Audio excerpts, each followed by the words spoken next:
de Jesus. E falando da singularidade de Jesus, eu estou falando da superioridade de Jesus sobre tudo. E as pessoas, às vezes, elas ouvem falar de Jesus e ficam na dúvida: Jesus é Deus? Eu já disse aqui no domingo passado, uma crente nova se aproximou de mim e falou: pastor, Jesus é Deus? E o ar com que ela evocou a pergunta era assim de incredulidade ou de espanto. Não creio que incredulidade, mas espanto. E eu disse: irmã, nós temos muitas evidências de que Jesus é Deus. Quando o assunto é Deus, nós temos dois pensamentos. Você tem os slides aí, Pablo? Tem? Isso. Ok. Quando nós temos o assunto Deus, as pessoas têm dois pensamentos. Há um grupo que vê Deus como alguém longínquo, afastadíssimo, imenso, que seja... e crê que seja improvável que ele conheça ou se preocupe com as dores do mundo. Há um segundo grupo que pensa exatamente ao contrário, que Deus está tão identificado com esse mundo que eles passam a adorar o mundo, adorando a terra que os alimenta, pensando que Deus está contido ali. Então adoram fazendo um panteísmo. Deus está na árvore, Deus está no céu, Deus está no tudo. Mas Deus é tão grande que Ele está acima disso tudo, porque Ele é o Criador dessas coisas. Mas no Novo Testamento há um hino extremamente revelador e antigo sobre quem é Jesus. E mostra nesse hino, em Filipenses 2, de 5 a 11, que Jesus veio corporizar tanto a grandeza de Deus, como o seu delicado cuidado pessoal pelos homens. Ele se interessa por nós. Ele quer cuidar pessoalmente de nós. E essa é uma das mensagens mais maravilhosas da Bíblia. E aí eu leio Filipenses 2, de 5 a 11, porque esse texto fala da grandeza de Jesus e como ele se esvaziou.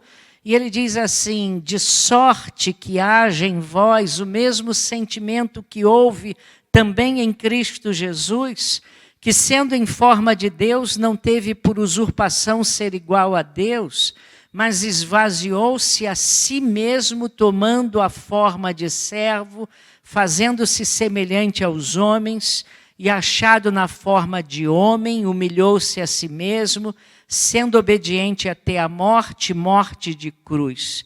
Por isso também Deus o exaltou soberanamente, e lhe deu um nome que é sobre todo nome, para que ao nome de Jesus se dobre todo o joelho dos que estão nos céus e na terra e debaixo da terra, e toda a língua confesse que Jesus Cristo é o Senhor, para a glória de Deus Pai.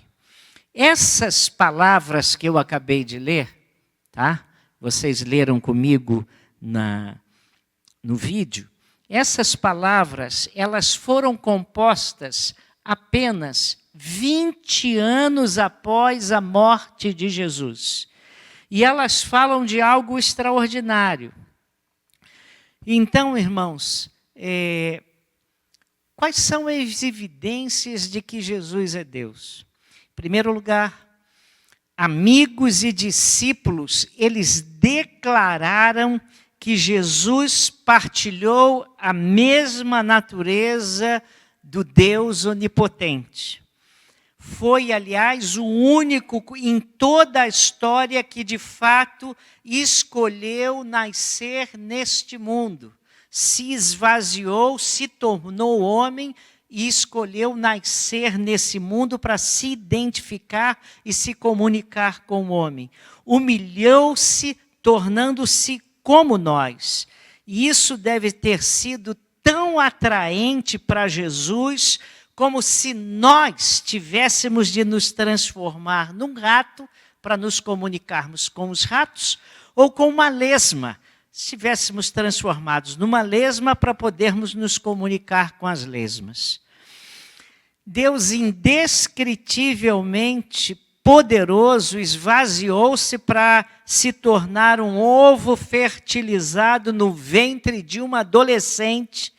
E essa é nada mais, nada menos a reivindicação da fé cristã. Então, é preciso a gente avaliar essas informações da palavra de Deus com muito cuidado, porque o que significa isso? Significa que a Bíblia nos garante, a Bíblia diz que Jesus não foi nenhum rabi brilhante. Jesus não foi um profeta itinerante, mas Jesus é o Deus Todo-Poderoso, que se fez carne e que voluntariamente se limitou para partilhar a nossa humanidade a fim de, entre outras coisas, mostrar a nós, seres humanos, como Ele é e o quanto Ele nos ama. Olha que coisa maravilhosa! A mensagem bíblica, a mensagem do Novo Testamento. Nessa vinda à Terra, nós chamamos essa vinda de Jesus à Terra, esse esvaziamento do Deus onipotente, que deixou toda a sua glória, toda a sua riqueza, sendo adorado pelos anjos e pelos seres celestiais. Ele se esvaziou e se tornou homem pobre, de uma família pobre. Chamamos isso de encarnação. E aí nós temos a combinação em Jesus de um Deus que é incompreensivelmente grande, mas também incrivelmente amoroso e envolvido com a nossa situação. Eu vou pedir aos irmãos, eu coloquei aqui Isaías 57, vamos ler, olha como é que Deus é grande e amoroso. Leia com a gente Isaías 57, 15. Podem ler? Porque assim diz o alto e o sublime, depois do amarelo, tá? Porque assim diz o alto e o sublime, que habita na eternidade e cujo nome é santo. Habito num lugar alto e santo, e também com o contrito e humilde de espírito, para vivificar o espírito dos humildes e o coração dos contritos.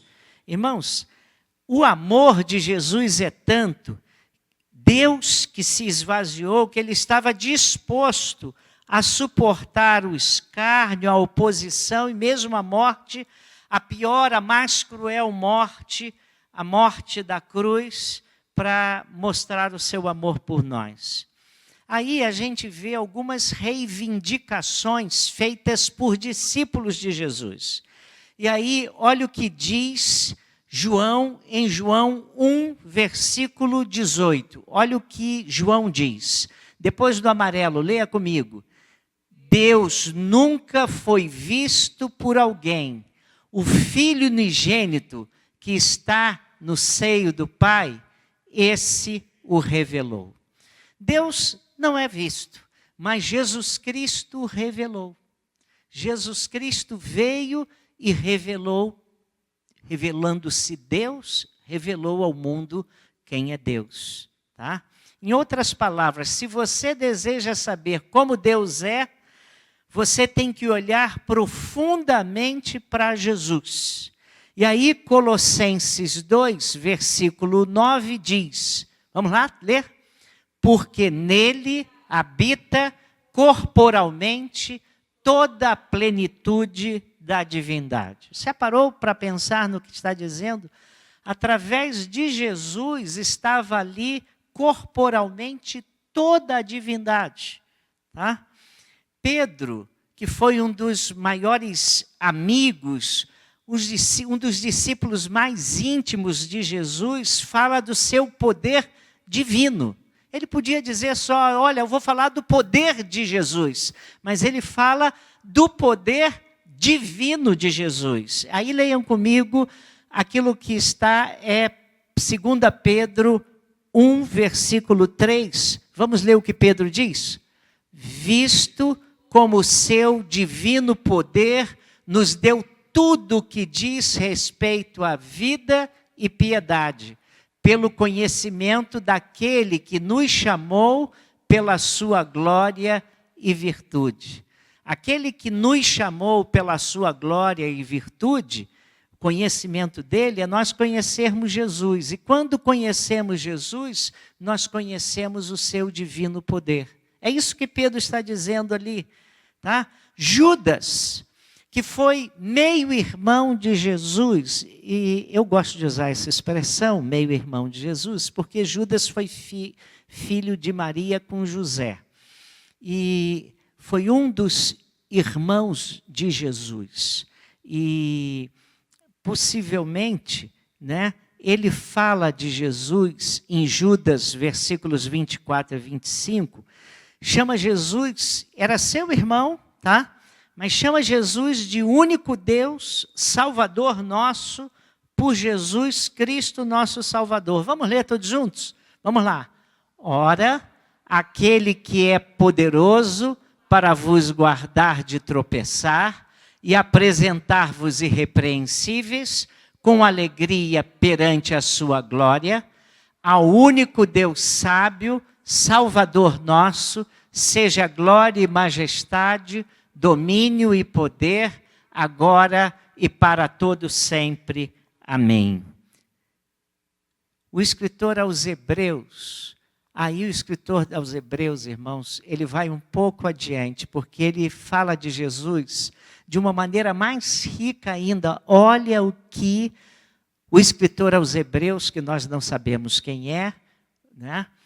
Fala sobre Jesus. Ele fala 7 coisas sobre Jesus, mas eu separei só os versículos 2 e 3. Vamos ler? Olha como ele é ousado dizendo e descrevendo quem é Jesus. Veja como Jesus é Deus, segundo as Escrituras. Vamos começar com a quem? Vamos lá?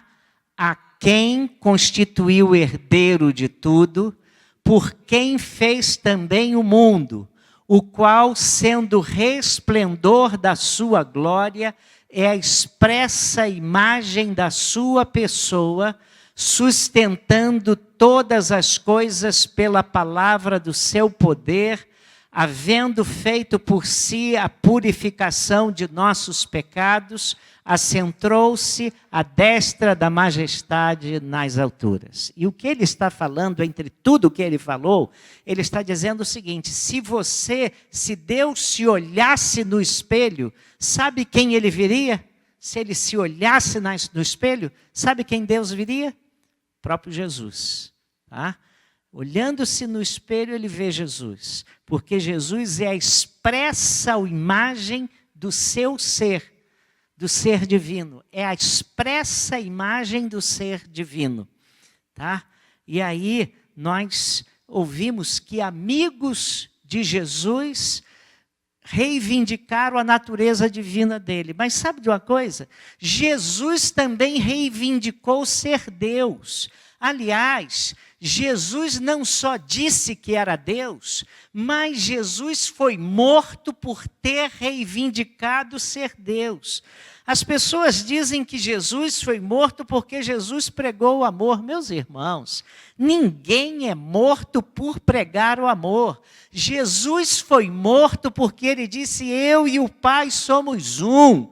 Jesus foi morto porque ele dizia: quem vem a mim, vem ao Pai. Jesus foi morto por dizer: eu sou o caminho, a verdade e a vida. Ninguém vai, ninguém vem ao Pai, apontando para ele, senão por mim. É isso que fez com que os religiosos da sua época ficassem muito zangados. Jesus reivindicou ser um com o Pai, pleiteou ser um com Deus. Foi isso que incomodou os religiosos judeus. Como nós sabemos, Jesus viveu de uma forma muito simples. Ele aqui na terra não teve casa, ele não teve barco, ele não teve sequer transporte público, era tudo emprestado. Mas ele não foi tomado, mesmo assim, como um mero mestre itinerante. Ele podia ser, quem é Jesus? Jesus foi um grande mestre itinerante. Ninguém classifica Jesus assim. Mas Jesus fez afirmações grandiosas sobre ele. Olha o que Jesus fez. Em primeiro lugar, ele chamou Deus de Abba, paizinho, tá? Abba, pai, né? Ele chamou já assim, paizinho. Joaquim Jeremias, erudito do Novo Testamento, ele descreve quão raramente esse termo era usado pelos judeus. Ele diz assim, aspas, com a ajuda dos meus assistentes, examinei a literatura devocional do antigo judaísmo. O resultado desses exames foi que, em lugar algum dessa vasta literatura, foi achada a invocação de Deus como Abba, Pai. Abba era uma palavra comum, uma palavra familiar e corriqueira, mas nenhum judeu teria ousado tratar Deus dessa maneira. Não obstante, Jesus o fez em todas as suas orações a nós legadas, com uma única exceção, quando na cruz ele bradou, Deus meu, por que me desamparaste? Na oração do Senhor Jesus, ele autorizou os discípulos a repetirem a palavra Abba depois dele, dando-lhes o direito de partilharem a sua condição de filho. Autorizou-os a falar com seu Pai Celeste de um modo mais confiante e familiar. Depois vem um homem que vocês conhecem mais, chamado Max Lucado. E o Max Lucado diz assim, as duas primeiras palavras da oração do Senhor são plenas de significado. Pai Nosso. Pai Nosso lembra-nos que somos bem-vindos à casa de Deus porque fomos adotados pelo dono. Max Lucado em A Grande Casa de Deus. De mais ninguém em toda a história você lê ter chamado Deus de Pai, a não ser Jesus Cristo. Em segundo lugar, agora vocês vão entender até um pouco melhor. Jesus, afirmou que existia antes de Abraão nascer. Já lá em João 8, 56 a 58, numa conversa que ele teve com os religiosos, olha o que Jesus diz. Olha Jesus na conversa com esses religiosos, olha o que ele diz. Vamos ler todos nós? Abraão, pai de vocês, regozijou-se porque veria o meu dia. Ele o viu e alegrou-se. Disseram-lhe os judeus, você ainda não tem 50 anos e viu Abraão? Respondeu-lhe Jesus, eu lhes afirmo que antes de Abraão nascer, eu sou. Irmãos, se lembra quando Moisés perguntou, o senhor está me chamando para ir lá libertar o seu povo no Egito? Como é que eu vou dizer o seu nome? Qual é o seu nome? Eles vão me perguntar, qual o Deus que me mandou aqui? E aí Deus Pai, virou para Moisés e disse, eu sou o que sou. Né? E Jesus usa no Evangelho de João várias vezes a expressão eu sou. Ele disse que era a porta, eu sou a porta, eu sou o caminho, eu sou o bom pastor. Mas uma vez ele disse assim, se não crerdes que eu sou, morrereis em vossos pecados. Olha que ousadia de Jesus, né? Se não crerdes que eu sou. E ele afirmou que existia antes de Abraão nascer. Terceiro lugar, Jesus declarou que quem o vê de fato o Pai. Se você vir a Jesus, você viu o Pai. João 14, 9 e 10. Vamos lá nós? Vamos. Jesus respondeu, Você não me conhece, Filipe, mesmo depois de eu ter estado com vocês durante tanto tempo? Quem me vê, vê o Pai. Como você pode dizer, mostra-nos o Pai? Você não crê que eu estou no Pai e que o Pai está em mim? As palavras que eu lhes digo não são apenas minhas. Pelo contrário, o Pai que vive em mim está realizando a sua obra. O Pai que vive em mim está realizando a sua obra. Quem vê o Pai, vê a mim. Aí Jesus também, surpreendentemente, ele afirmou que podia dar vida eterna àqueles que confiassem nele. E olha o que Jesus diz e o que está dito em João 11, 25 e 26. Esse texto é bem conhecido, porque algumas funerárias colocam numa placa nos dias de sepultamento. Mas vamos ler o que Jesus disse. Disse-lhe Jesus: eu sou a ressurreição e a vida. Quem crê em mim, ainda que esteja morto, viverá. E todo aquele que vive e crê em mim, nunca morrerá. Crês tu isto? Jesus também, olha as afirmações de Jesus. As afirmações de Jesus. Jesus afirmou que ninguém podia conhecer Deus como um Pai, a não ser através dele, que tornou o Pai conhecido. Tá? Ninguém pode conhecer Deus como Pai, a não ser através dele. Olha o que Jesus diz, e isso está dito em Mateus 11, versículos 25 a 27. Vamos lá? Naquele tempo, respondendo Jesus, disse: graças te dou, ó Pai, Senhor do céu e da terra, que ocultaste estas coisas aos sábios e entendidos e as revelaste aos pequeninos. Sim, ó Pai, porque assim te aprouve. Todas as coisas me foram entregues por meu Pai, e ninguém conhece o Filho senão o Pai. E ninguém conhece o Pai senão o Filho, e aquele a quem o Filho quiser revelar. Você só vai conhecer o Pai se o Filho quiser revelar o Pai a você. É muito ousada essa palavra. Agora, sexta coisa que Jesus faz nas declarações surpreendentes de Jesus, reivindicando ele ser Deus. Tá? Ele disse que no fim dos tempos a sua tarefa seria julgar a humanidade e separar os salvos dos perdidos. Olha aí. E agora é muito grande, eu não botei o texto não, mas eu vou ler o texto e vocês vão ouvir. E quando vier o Filho do Homem, isso está em Mateus 25, de 31 a 46. Ele diz assim: e quando vier o Filho do Homem em sua glória, e todos os santos anjos com ele, então se assentará no trono da sua glória, e todas as nações serão reunidas diante dele, e apartará uns dos outros como o pastor aparta dos bodes as ovelhas. E porá as ovelhas à sua direita, mas os bodes à esquerda.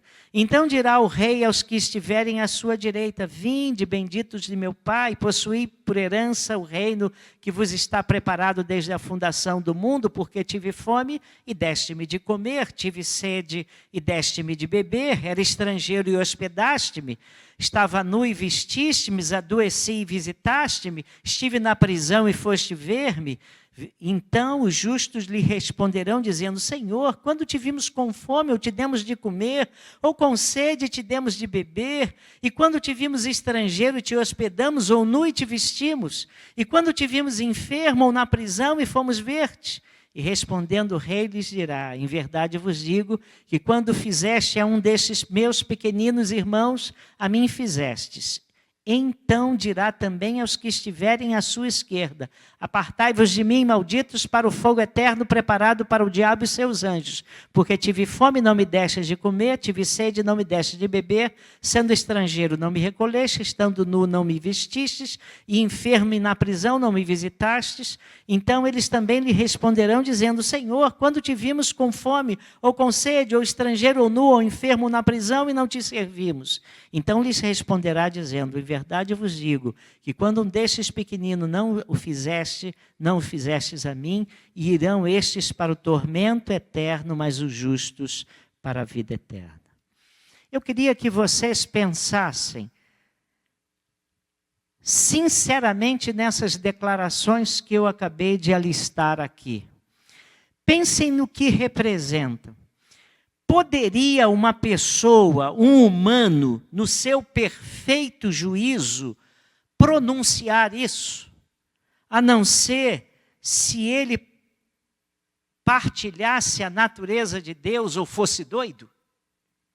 Não é? Se o sujeito fosse doido, ele falaria isso. Não é? Ou se ele fosse Deus mesmo. Essas afirmações nunca teriam cruzado a mente de Buda ou de Confúcio.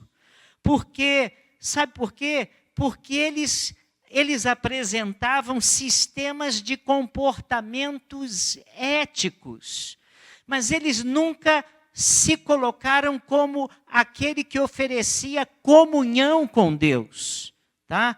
Maomé, ele ficaria horrorizado com a idolatria, ele ficou horrorizado com a idolatria que o rodeava no princípio da sua mocidade, e então a ênfase do seu credo é que Alá é único e que o principal pecado é você atribuir divindade a outro Deus.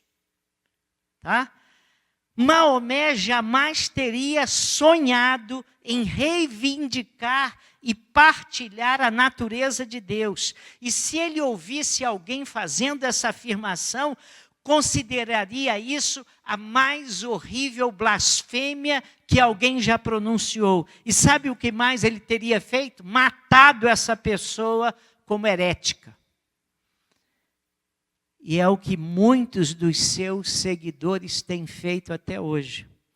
Ou seja, os grandes mestres da religião, de todos eles, apenas Jesus reivindicou ter a natureza do Deus onipotente, sendo ao mesmo tempo onipotente, mas sendo humilde e amoroso com a raça humana.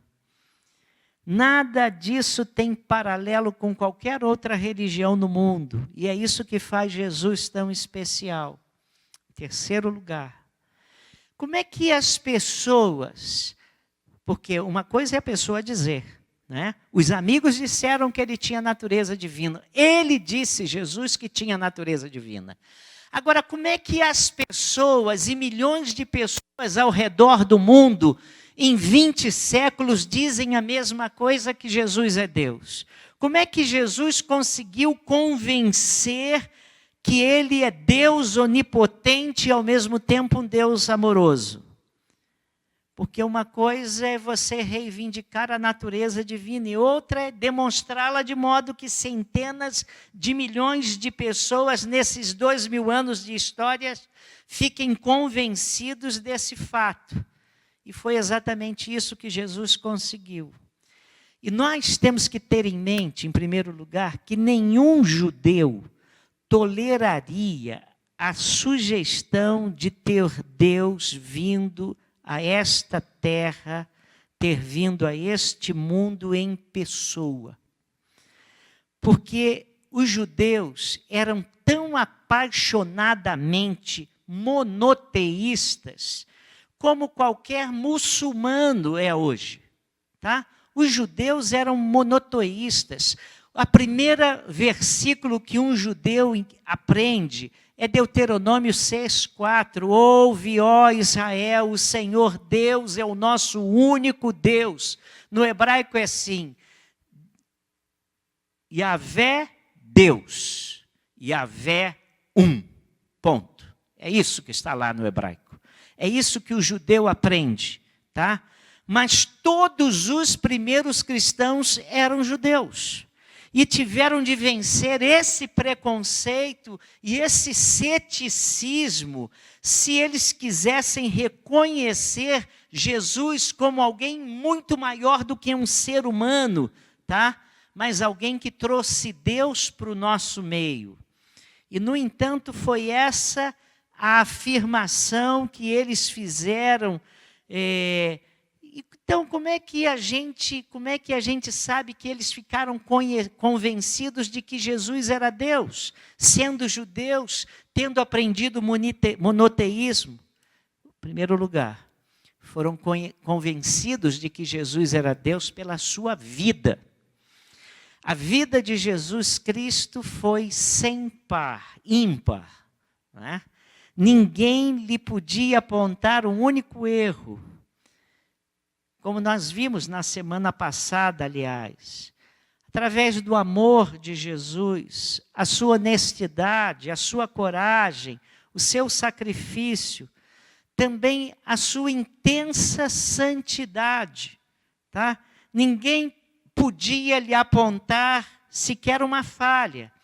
E isso, aos poucos, foi provocando um impacto maciço naquelas pessoas que viviam intimamente com Jesus. Você sabe que, às vezes, você tem uma visão de uma pessoa, porque você conhece a pessoa assim. Por exemplo, você me conhece, talvez convivendo comigo aqui na igreja.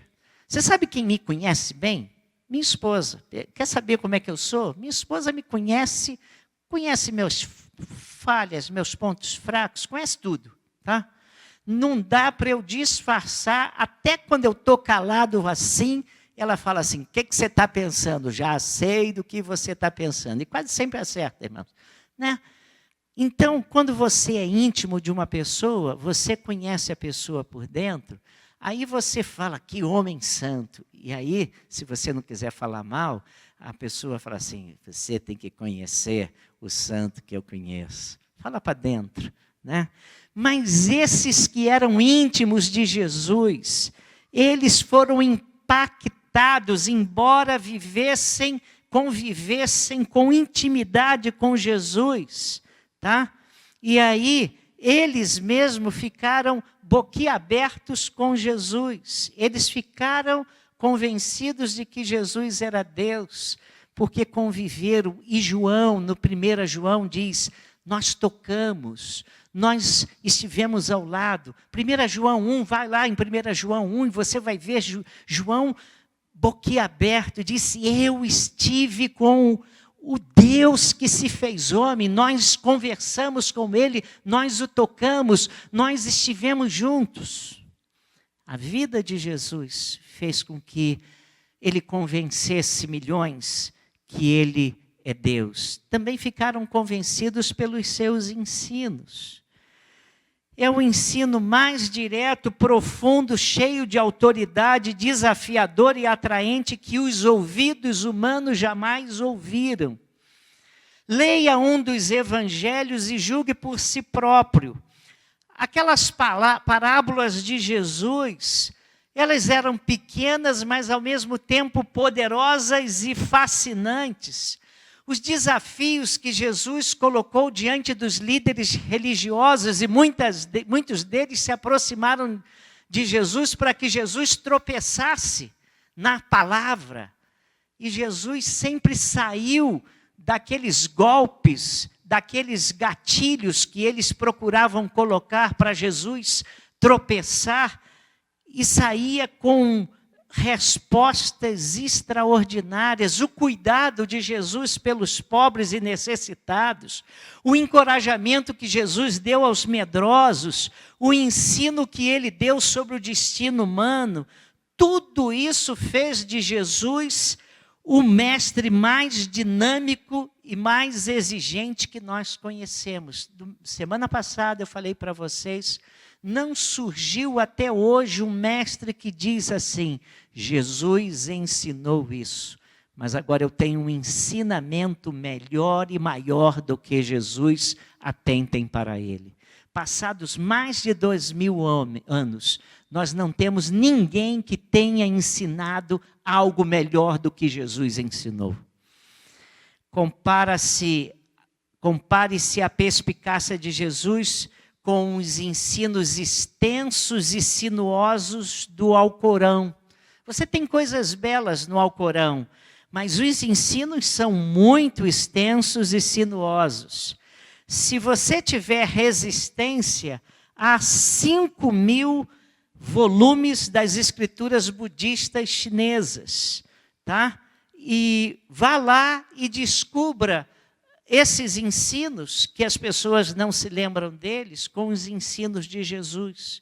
O ensino de Jesus era tão atraente que milhares de pessoas abraçaram voluntariamente o privilégio de escutá-lo com atenção. E Jesus foi tão direto e desafiador para a religião contemporânea que provocou ódio feroz dos sacerdotes, e aquele ódio por causa dos ensinamentos de Jesus acabou por levá-lo à morte.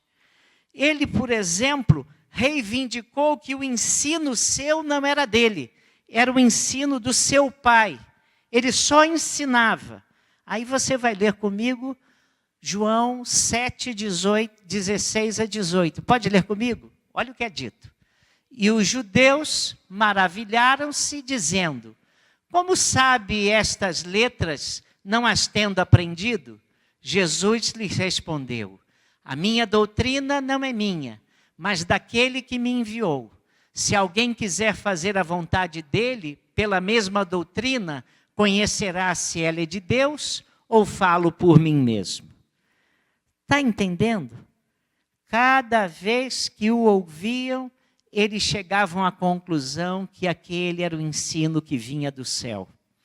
Eles ficaram convencidos também por causa dos seus milagres. Ninguém jamais realizou o que Jesus fez. Ele curou muitas pessoas, cegos, coxos, ressuscitou mortos. Ele fez milagres envolvendo a natureza. Alimentou 5.000 pessoas com pães e pequenos peixes. Ele transformou água em vinho, né? Ele aquietou uma tempestade, ele caminhou sobre as águas. A par disso, houve milagre do seu nascimento sem um pai humano e a sua ressurreição dentre os mortos. E esses milagres foram comprovados por fontes não só judaicas, mas pagãs, e também pelos cristãos. E os milagres de Jesus nunca foram feitos para produzir espetáculos. Ele tinha intenções, e as intenções de Jesus nem eram intenções egoístas. E Jesus fez milagres por compaixão, e ele provar que o reino de Deus chegou, e Jesus estava falando com a autoridade do reino de Deus. Tá? E aquele que abriu os olhos do cego, também quer ensinar que ele pode abrir os olhos das pessoas que estão cegas pelo orgulho e pelo preconceito. Ele ressuscitou os mortos, como querendo ensinar que também pode trazer nova vida a alguém que esteja espiritual e moralmente sem vida. Tá?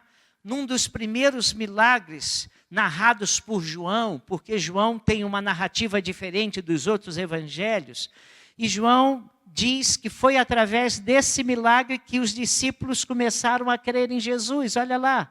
E disse-lhe: todo homem põe primeiro o vinho bom, e quando já tem bebido bem, então o inferior. Mas tu guardaste até agora o bom vinho.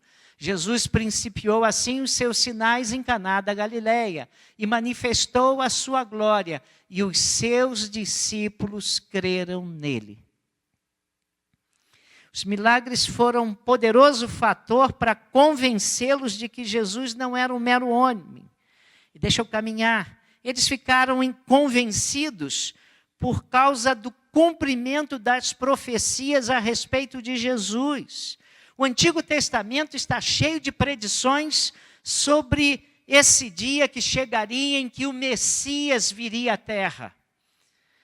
Falavam de um rei da linhagem de Davi, cujo domínio não tem fim. Falava de como o Filho do Homem receberia um reino que nunca mais seria destruído. Falavam de um profeta que era como Moisés. Falavam de um servo do Senhor, cujo sofrimento era intenso e cuja morte levaria o pecado do povo. Falavam do Filho de Deus, cujo caráter seria equivalente ao seu pai.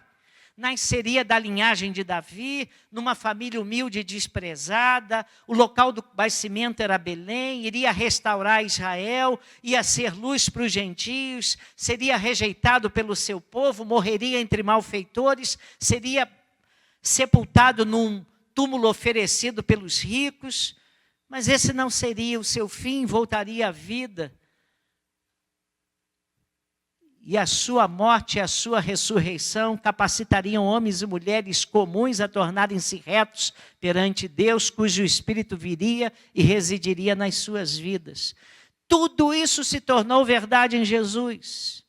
Não só algumas coisas, mas todas essas coisas. Isso ajudou a convencer judeus ortodoxos que Deus, de fato, veio viver entre eles na pessoa de Jesus Cristo.